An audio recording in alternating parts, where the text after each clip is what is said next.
Non sarebbe stato un mozzicone di sigaretta a sviluppare il grave incendio divampato al primo piano della casa di via Colmoschin, dove ha perso la vita Niccolò Martini, 34 anni. Si attendono gli esiti degli accertamenti eseguiti dai vigili del fuoco per capire cosa possa aver provocato il rogo. Per ora nulla viene escluso, nemmeno la matrice dolosa. L'uomo, di origine russa, era stato trovato senza vita a terra in una camera da letto al piano superiore. Forse ha tentato di alzarsi, ma le esalazioni del fumo lo hanno stordito e poi portato alla morte.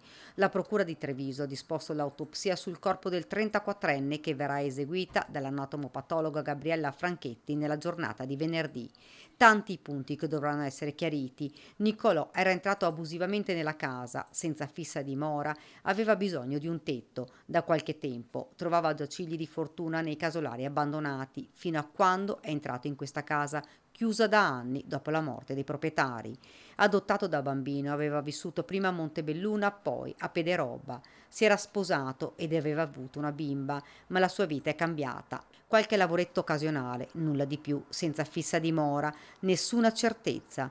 In via Colmoschin, in mattinata, l'incendio che non gli ha lasciato scampo ad allertare i soccorsi, i residenti che hanno visto le fiamme uscire dalla finestra. Sul posto, oltre ai vigili del fuoco, anche i carabinieri. La casa è stata chiusa e posta sotto sequestro, le pareti annerite dal fumo, i mobili distrutti dalle fiamme. A lato, in giardino, una bicicletta sembra appoggiata lì di recente, forse proprio da Niccolò.